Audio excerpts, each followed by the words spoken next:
The sky above New York City darkened unnaturally, as if the sun itself had been swallowed whole.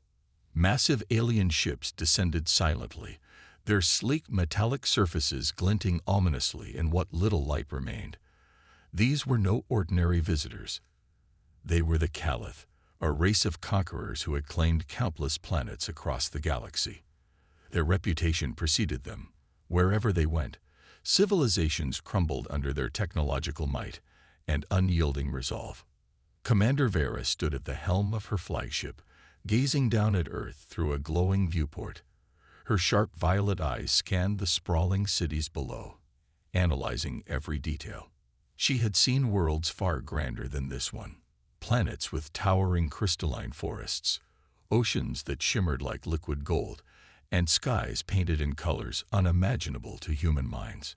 Yet something about Earth unsettled her. It wasn't just its chaotic beauty or unpredictable weather patterns. It was something deeper, something she couldn't quite name. "Our scans confirm minimal resistance," reported Lieutenant Kor, his voice steady but tinged with unease. "Their weapons are primitive compared to ours." Vera nodded but said nothing. Primitive or not, humanity had shown no signs of surrender yet.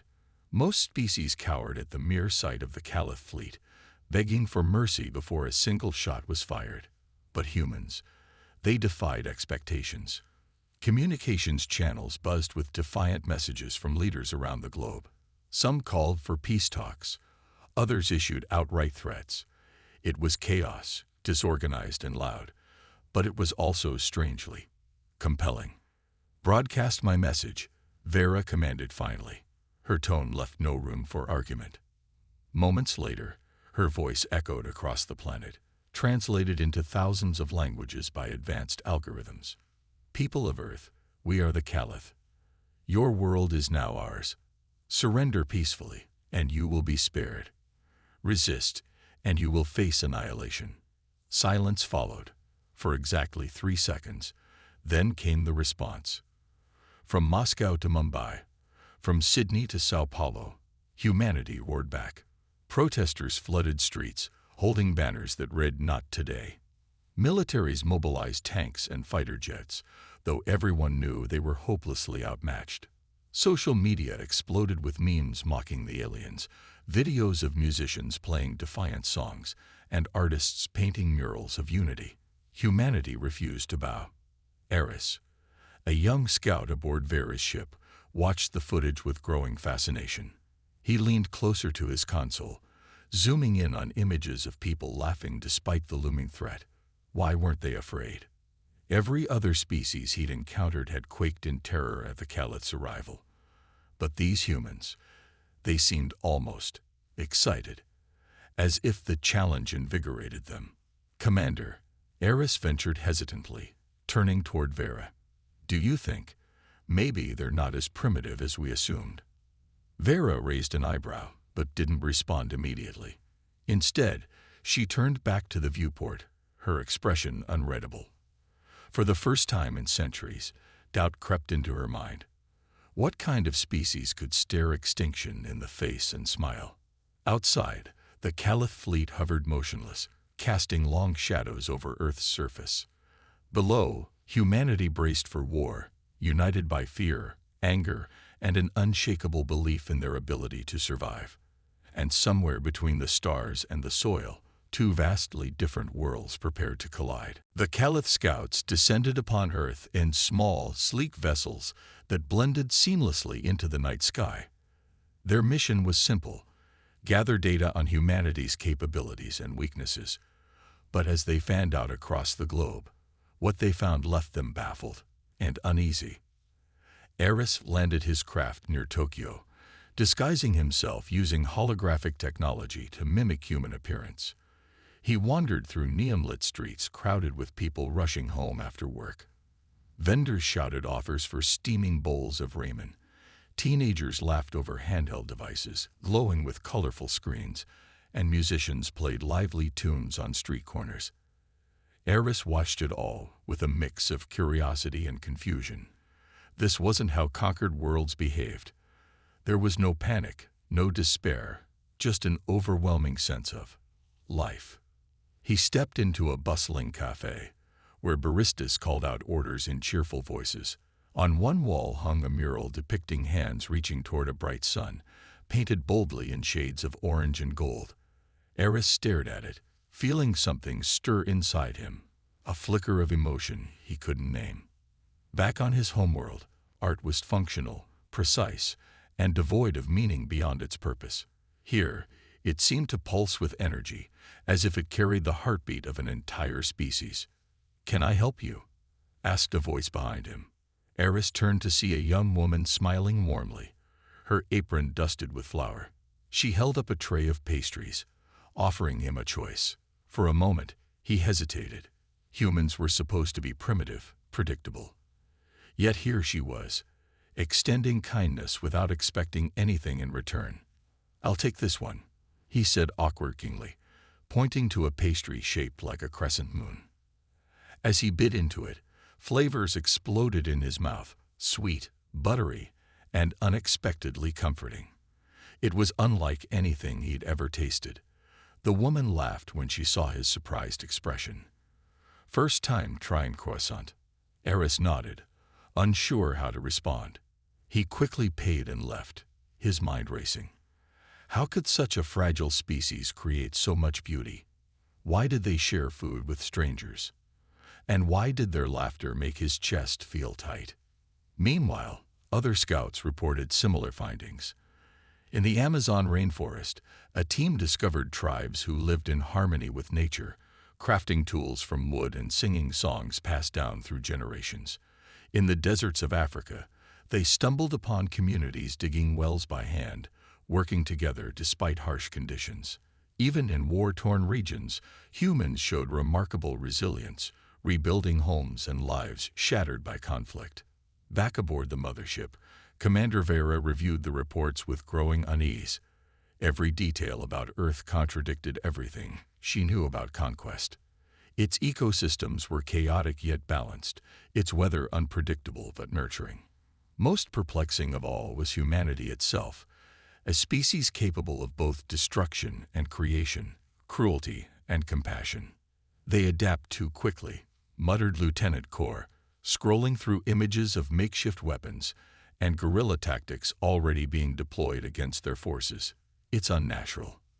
Vrya frowned, tapping her claws against the console. "Unnatural or not, we cannot afford hesitation. Prepare the next phase of reconnaissance. I want to know why they fight so fiercely, even when victory seems impossible." But deep down, Vera wondered if there was more to Earth than met the eye. Was it simply another planet to conquer, or something far greater? As she gazed at the swirling blues and greens of the world below, she felt a pang of doubt she hadn't experienced in centuries. Maybe conquering Earth wouldn't be as straightforward as she'd hoped. And maybe, just maybe, that terrified her more than anything else. The first strike came without warning. In the dense jungles of Brazil, a group of human rebels ambushed a Caliph patrol unit. Armed with nothing more than scavenged weapons and sheer determination, they took down 3 heavily armored soldiers before disappearing into the thick foliage. The Caliph had never faced an enemy like this, unpredictable, resourceful, and utterly fearless. News of the attack spread quickly among the invaders. Lieutenant Kor slammed his fist against the control panel in frustration. "They're animals," he growled. "No strategy, no discipline, just chaos." Commander Vera remained silent, her sharp eyes scanning the reports flooding in from across the globe. Similar attacks were happening everywhere. In Mumbai, teenagers armed with homemade explosives destroyed a Caliph supply depot. In Paris, rooftop snipers targeted alien scouts, using the city's labyrinthine streets to evade capture. Even underwater, near coral reefs off the coast of Australia, divers sabotaged Caliph submersibles with magnetic mines crafted from scrap metal. What unnerved Vera most was not the damage inflicted, though it was significant, but the spirit behind it. Every species they'd conquered before had fought out of fear or desperation, clinging to survival by any means necessary. But humans? They fought differently. They laughed as they charged into battle, sang songs while setting traps, and painted defiant messages on walls left standing after bombings. It was as if they believed victory was inevitable, even when logic said otherwise. Eris watched footage of these skirmishes, his chest tightening with each passing moment.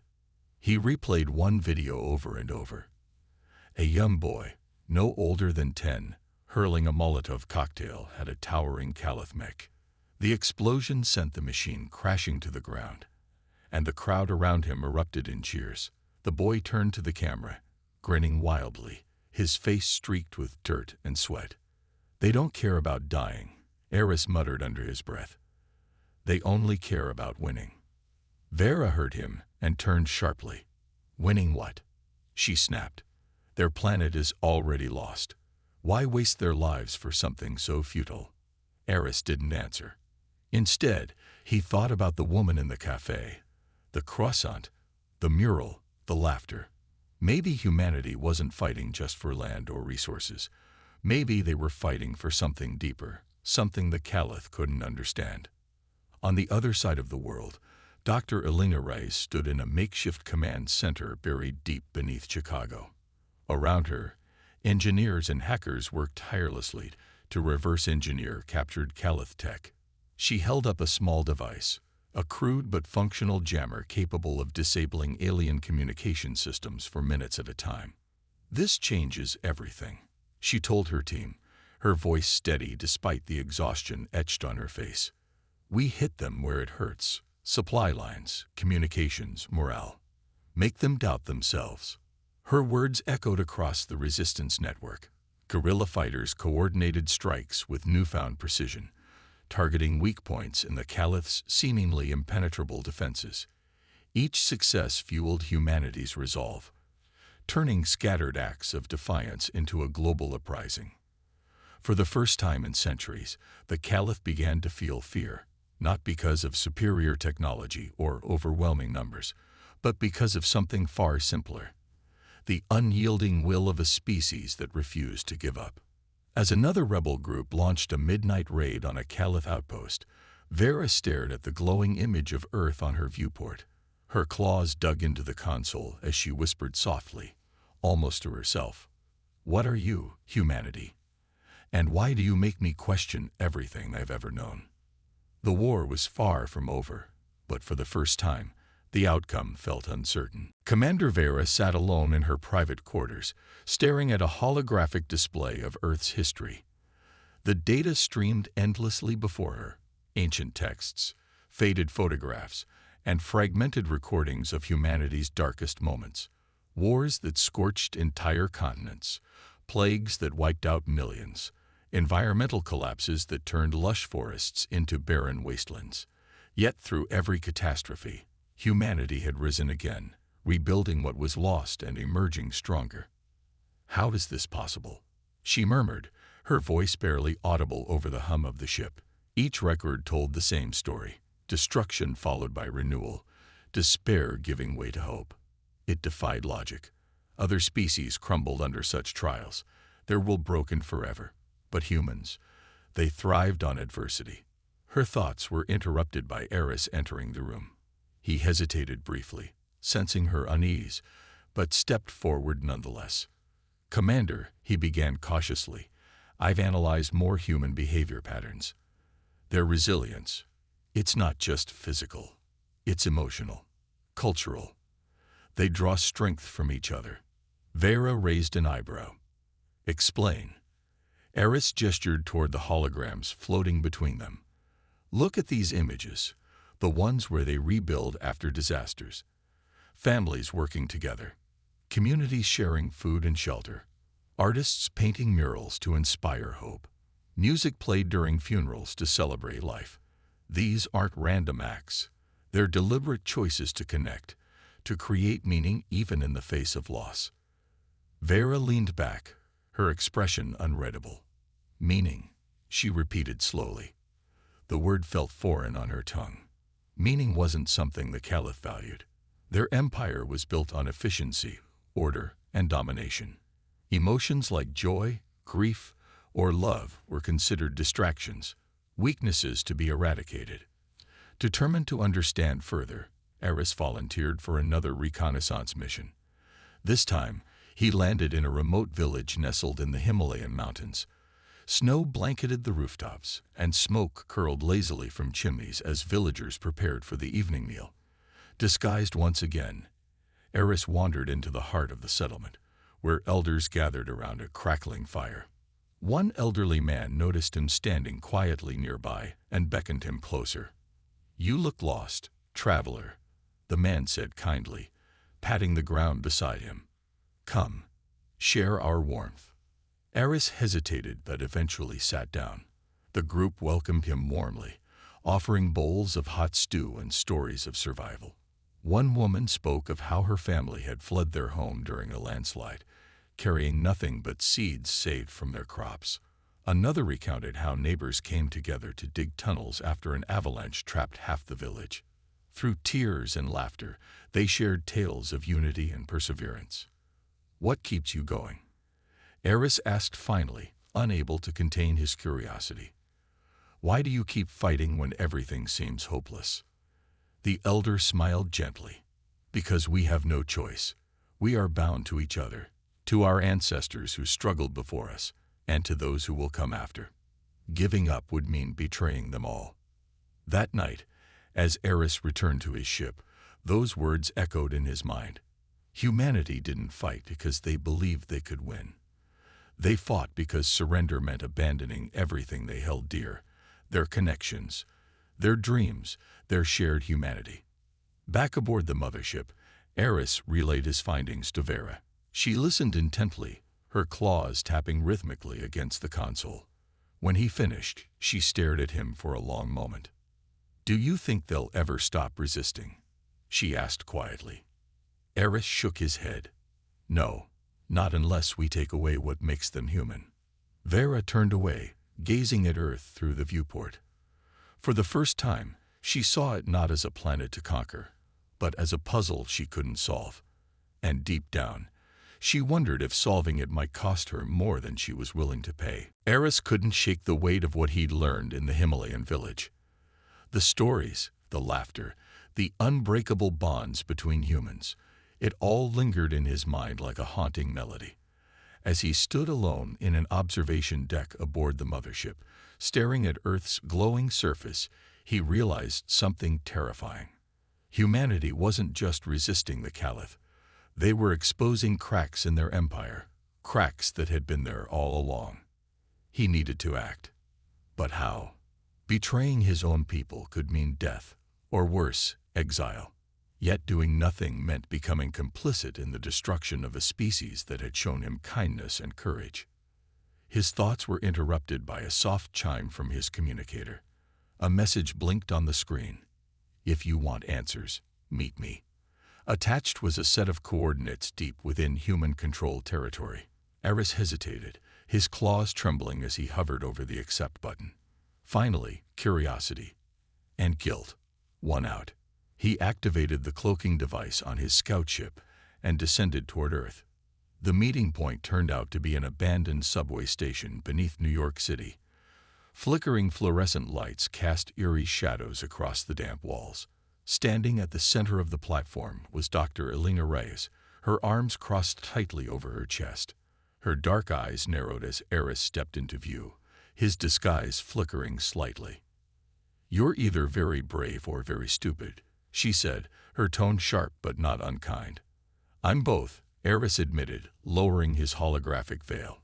His true form shimmered into view, tall, slender, with iridescent scales that caught the dim light.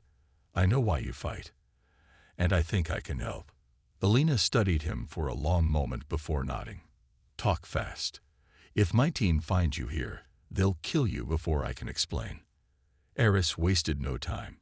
He revealed classified details about the Caliph fleet's weaknesses, their reliance on centralized communication hubs, their vulnerability to electromagnetic pulses, and the growing dissent among their ranks. In return, Elena promised access to advanced human technology scavenged from previous battles. More importantly, she offered trust, a fragile, dangerous thing neither side could afford to give lightly. Over the next few days, their secret partnership blossomed into something neither expected. Elena introduced Arist to other members of the resistance, who eyed him with suspicion, but eventually warmed to his insights. Meanwhile, Arist smuggled critical intel back to Vera, carefully framing it as his own discoveries while omitting his collaboration with humanity. But betrayal always leaves scars. Rumors spread among the Caliph soldiers about leaks in their operations. Some began questioning whether spies lurked within their ranks. Lieutenant Kor, ever suspicious, started watching Eris closely, his golden eyes gleaming with distrust. "You've changed," Kor accused one evening, cornering Eris in the ship's engineering bay. "Ever since we arrived on this miserable rock, you've acted different." Eris forced himself to remain calm, though his heart raced. "Different how?" Kor leaned closer, his voice dropping to a growl. "Human." Before Eris could respond, alarms blared throughout the ship. A coordinated attack by human forces had struck a major Caliph weapons depot orbiting Earth. Explosions lit up the night sky as debris rained down like fiery meteors. The strike was precise, devastating, and unmistakably aided by insider knowledge. Vera summoned Eris to the command center immediately. Her violet eyes bore into him as he entered, her expression unreadable. "Tell me, Eris," she said slowly, "how did they know exactly where to hit?" For a split second, panic gripped him. Then he remembered Elena's advice. "Never let them see your fear." "They adapt quickly," Eris replied, his voice steady. "That's what makes them dangerous." Vera didn't look convinced, but she let it slide. For now. As Eris left the room, he felt the fragile threads of his double life pulling tighter. One wrong move, and everything would unravel. Yet despite the danger, he couldn't deny the spark of hope igniting inside him. For the first time, he believed victory might be possible, not through domination, but through unity. And perhaps, just perhaps, that was worth fighting for. While Eris and Elena worked to bridge the gap between their worlds, humanity's fight against the Caliph grew fiercer and more personal. Across the globe, ordinary people rose up as heroes, each driven by their own reasons, but united under one banner: survival. In a small village in Kenya, Malik stood atop a hill overlooking fields of maize that stretched endlessly toward the horizon. Once a humble farmer, he now led a rebel group known as the Red Hawks. His men were farmers, teachers, and shopkeepers, people who had never held weapons before, but desperation had turned them into warriors. When news reached him that a nearby Caliph labor camp was holding hundreds of villagers captive, Malik didn't hesitate. He gathered his team, armed them with crude rifles and improvised explosives, and marched into the night. The rescue mission was chaotic but effective. Using smoke bombs made from fertilizer and old tires, they created confusion among the Caliph guards. While some rebels distracted the enemy with loud bangs and flashes, others slipped into the camp, freeing prisoners shackled to rusted poles. As dawn broke, Malik watched families reunite, tears streaming down faces weathered by hardship. For the first time in months, laughter replaced fear. Word of the successful raid spread quickly, inspiring others to join the resistance. Halfway around the world, Mai Lin sat hunched over a laptop in a cramped apartment in Hong Kong. A hacker prodigy, she had spent weeks infiltrating the Caliph's communication network. Her fingers flew across the keyboard, lines of code appearing like magic on the screen.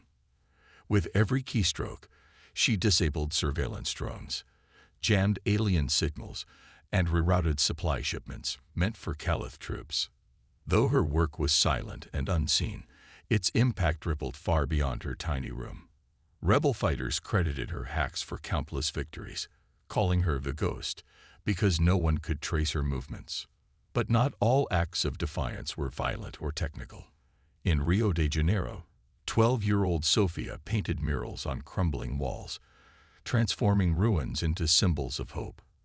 Her latest masterpiece depicted Earth as a vibrant tree, its roots entwined with stars. Beneath it, she wrote in bold letters, "We are stronger together." Passers-by stopped to admire her work, snapping photos and sharing them online. Within hours, images of the mural went viral, sparking protests and rallies in cities worldwide. Art, it seemed, could ignite revolutions just as powerfully as guns. These stories reached Vera through intercepted broadcasts and captured human devices.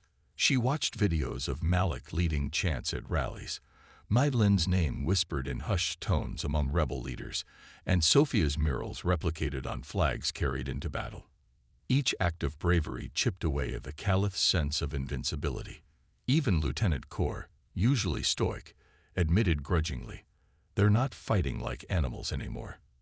They're organized, strategic." Yet what unsettled Vera most was how these individuals represented humanity's diversity. Malik's dark skin contrasted sharply with Maiden's pale complexion. Sophia's childish giggles differed entirely from Elena's determined resolve. And yet they fought side by side, bound by a shared purpose. It was unlike anything the Caliph had ever encountered. Their unity wasn't born of uniformity. It came from embracing differences.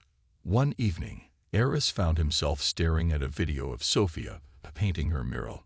He replayed it several times, mesmerized by the way she smiled despite the chaos around her. Turning to Elena, who sat nearby reviewing maps, he asked quietly, "Do you think we'll win?" Elena paused, her pen hovering above the paper. After a moment, she said, "Winning isn't just about defeating them, Eris. It's about proving that we're worth saving, even if it costs us everything." Her words stayed with him long after she left the room. For the first time, he understood why humanity refused to surrender.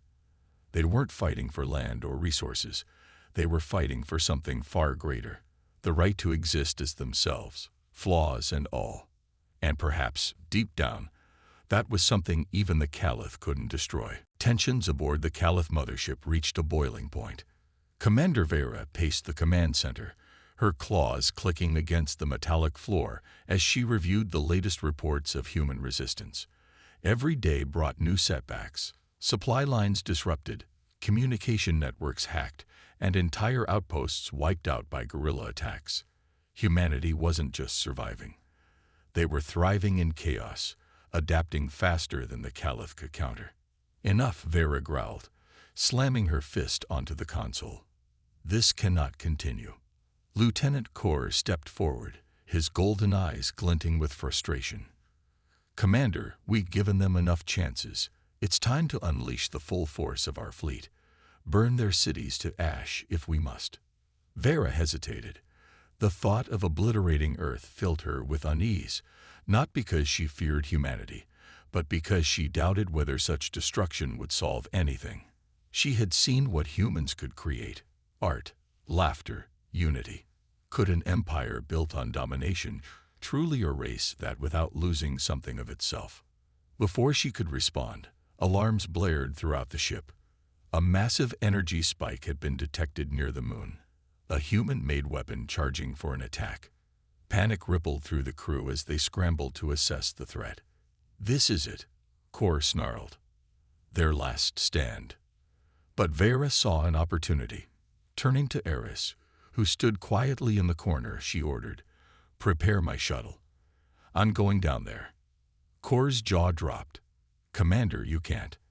"I can and I will," Vera snapped. "If they're willing to risk everything, then so am I." Meanwhile, on Earth, humanity braced for what might be its final battle. Dr. Elena Reyes oversaw the deployment of Project Aurora, a prototype weapon designed to disable the Caliph fleet's shields using reverse-engineered alien text smuggled by Eris. The device was unstable, capable of catastrophic failure, but it was their only hope. As soldiers loaded the weapon onto a transport plane, Malik approached Elena, his face etched with determination. "Let me lead the strike team," he said firmly. "My people have suffered enough. Let us finish this." Elena hesitated but nodded. "You know the risks." Malik smiled grimly. "We all do. But we've come too far to turn back now." The strike team launched under cover of darkness, flying toward the mothership orbiting Earth. Alongside them, rebel forces coordinated simultaneous assaults, on Caliph ground bases, drawing attention away from the main operation. In Rio de Janeiro, Sofia painted one last mural, a phoenix rising from flames, before joining protesters flooding the streets. In Hong Kong, Mai Lin worked tirelessly to keep Caliph systems offline, her hands trembling but resolute. As the strike team neared the mothership, Vera's shuttle descended to meet them. Her arrival stunned both sides. Through a secure channel, she addressed Elena directly. "I want to negotiate terms," she said, her voice calm but firm. "Destroying each other won't bring peace." Elena exchanged glances with Malik, who clenched his fists but remained silent. Finally, she replied, "Then prove it. Stand down your forces, and we'll talk." For a moment, everything hung in the balance. Then, slowly, Vera gave the order, "Cease fire. All units, stand down." A tense silence followed. Rebel fighters lowered their weapons cautiously, unsure whether to trust the sudden halt in hostilities. On board the strike team's aircraft, Malik muttered, "If this is a trick, we're dead." But Elena shook her head. "It's not about trust anymore. It's about survival, for both of us." Back on Earth, news of the ceasefire spread like wildfire. Crowds gathered in squares and parks, holding their breath as leaders from both sides prepared to meet. For the first time in months, the skies above Earth cleared, not of ships, but of fear. Yet even as hope flickered to life, doubts lingered. Could two vastly different species find common ground? Or would old wounds reopen, plunging them back into war? Only time would tell. The fragile truce between humanity and the Caliph was as delicate as glass, and just as likely to shatter. News of Vera's decision to negotiate spread quickly among her own ranks, sparking outrage. Lieutenant Kor led the dissenters, his golden eyes blazing with fury as he confronted her in private. "You're abandoning your people," Kor spat, his voice low but venomous. "Do you think they'll forgive you for this, for bowing to these primitives?" "They're not primitives," Vera shot back, her violet eyes narrowing. "They've proven themselves stronger than any species we've faced. If we don't adapt, we'll lose everything." Kor sneered. "Adaptation is weakness. Domination is strength. That's what made us great." Vera clenched her claws, resisting the urge to strike him down then and there. "Greatness isn't measured by how many worlds you conquer. It's measured by how many you preserve. I won't let arrogance destroy us." Word of their argument leaked to the rest of the fleet, dividing the Caliph into two factions: those loyal to Vera's vision of coexistence, and those who saw her actions as betrayal. Whispers of mutiny began to circulate, and Kor seized the opportunity to rally support. By the time negotiations were set to begin, tensions aboard the mothership were at a breaking point. On Earth, Eris stood nervously on the edge of a makeshift landing zone near Geneva, where leaders from both sides would meet. Elena placed a reassuring hand on his shoulder. "You've done more than anyone could ask," she said softly. "Whatever happens next, remember that." Eris nodded, though doubt gnawed at him. He had risked everything to build this fragile bridge: his life, his honor, even his identity. But now, standing between two warring species, he felt like a stranger to both. As Vera's shuttle descended, flanked by human escorts, all eyes turned skyward. The commander stepped out, her tall form radiating authority, despite the weight of uncertainty pressing down on her. Behind her trailed a small delegation of Caliph diplomats, their expressions wary but controlled. Human representatives emerged from the other side, led by Elena and Malik. Cameras flashed, capturing the historic moment as the two groups approached each other cautiously.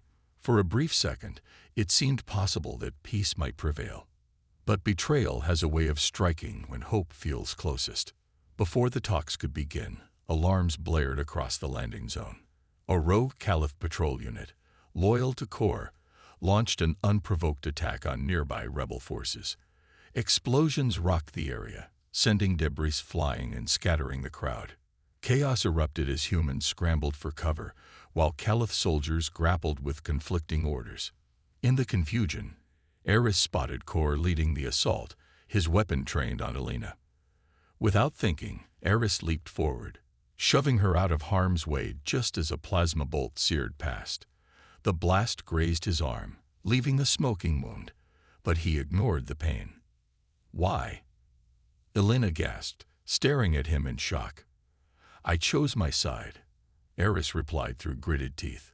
"Now run." Alina hesitated only a moment before sprinting toward safety, shouting orders to regroup. Meanwhile, Vera confronted Kor directly, her voice cutting through the chaos like a blade. "Stand down, or I will end you myself." Kor sneered, raising his weapon defiantly. "Then try, Commander. See if you can live with the blood of your own kind on your hands." Their confrontation ended abruptly as human reinforcements arrived, forcing Kor's forces to retreat.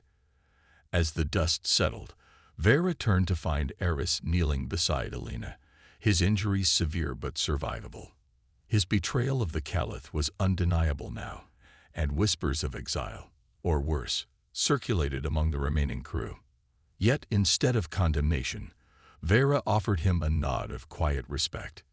"You've chosen a difficult path," she said simply, "but perhaps it's one worth walking." As night fell over Geneva, humanity and the Caliph buried their dead together, not as enemies, but as reluctant allies bound by shared loss. The road ahead remained uncertain, fraught with mistrust and danger. But for the first time, both sides dared to imagine a future where survival didn't mean domination. And in that fragile hope lay the seeds of something greater. The fragile alliance between humanity and the Caliph teetered on the brink of collapse after Kor's betrayal. His attack had shattered trust, leaving both sides wary and fractured. Yet amidst the chaos, a new resolve emerged, a determination to end the war once and for all. Commander Vera convened an emergency meeting aboard her mothership, addressing those loyal to her cause. "Kor's actions have made one thing clear," she declared, her voice steady despite the storm brewing within her. "We cannot return to who we were. If we continue down this path of conquest, we doom ourselves, and every other species, to endless conflict." Her words resonated with some, but dissent simmered among others. Many Caliph still clung to their belief in domination, viewing compromise as weakness. Kor's rebellion gained momentum, splitting the fleet into two factions: Vera's supporters, who sought peace, and Kor's followers, who vowed to crush humanity at any cost. Meanwhile, on Earth, humanity prepared for what everyone knew would be the final battle. Rebel forces pooled their remaining resources, crafting weapons from scavenged alien tech and stolen schematics provided by Eris. Dr. Alina Rice worked tirelessly alongside Mylin, refining Project Aurora, the prototype weapon designed to disable the Caliph fleet's shields. Though unstable, it represented humanity's last hope. In remote villages and bustling cities alike, people rallied together. Malik led training sessions for inexperienced fighters, teaching them guerrilla tactics honed during his time as a farmer-turned-rebel leader. Sophia painted murals on walls near battle zones, her vibrant images inspiring courage even in the face of despair. "This isn't just about winning," she told anyone who'd listen. "It's about proving that we're worth saving." As preparations neared completion, Vera approached Alina privately, her expression heavy with regret. "I can no longer control my own people," she admitted. "Kor plans to destroy your world entirely if I don't stop him. You must act quickly." Alina nodded grimly. "Then let's make sure he doesn't get the chance." The climactic showdown began under a blood-red sky. Humanity launched a coordinated assault on the Caliph mothership orbiting Earth, using Eris's intel to target critical systems. Fighters swarmed the vessel, dodging plasma fire while deploying electromagnetic pulses to disrupt its defenses. On the ground, rebel forces engaged Kor's troops in brutal urban warfare, turning cities into battlegrounds. Aboard the mothership, Vera faced her former comrades head-on. She rallied her loyalists, urging them to stand against Kor's tyranny. "We are better than this," she shouted over the din of battle. "Choose coexistence, or choose extinction." Her defiance inspired some Caliph soldiers to turn against Kor, creating chaos within their ranks. Meanwhile, Malik's strike team infiltrated the ship's core, planting explosives to disable its engines. Every step was fraught with danger, but they pressed on, driven by the knowledge that failure meant annihilation. At the heart of the mothership, Elena activated Project Aurora. The device hummed ominously as energy surged through its circuits. Sparks flew, and the air crackled with electricity. For a moment, nothing happened. Then, with a deafening boom, the Caliph fleet's shields collapsed, rendering their ships vulnerable. Seizing the opportunity, human pilots unleashed everything they had. Missiles streaked across the void, striking key targets and crippling the fleet. Explosions lit up the night sky, illuminating Earth below like fireworks. Amidst the carnage, Kor confronted Vera one final time. "You've doomed us all," he snarled, raising his weapon. But before he could fire, Eris intervened, tackling him to the ground. The two grappled fiercely until Vera delivered the decisive blow, ending Kor's reign of terror. By dawn, the battle was over. The Caliph fleet retreated, battered and broken, leaving behind only Vera and her loyalists. As silence fell, humanity stood victorious, but scarred. Cities lay in ruins, lives lost beyond measure. Yet hope flickered faintly among the ashes. For the first time, Earth's defenders dared to believe that peace might truly be possible. The aftermath of the final battle was a tapestry of both devastation and renewal. Earth bore the scars of war, smoldering cities, barren landscapes, and countless graves. But amidst the ruins, life began to stir once more. Humanity had paid a heavy price for its survival, but in the process, they had forged something unexpected: unity. In Geneva, representatives from every corner of the globe gathered under a massive tent erected near the site of the ceasefire talks. The air buzzed with cautious optimism as leaders sat side by side, their differences set aside in favor of rebuilding what had been lost. At the head of the assembly stood Dr. Elena Reyes, her voice steady despite the exhaustion etched into her face. Beside her, Commander Vera towered over the crowd, her iridescent scales glinting faintly in the sunlight. "This is not the end," Elena began, addressing the room.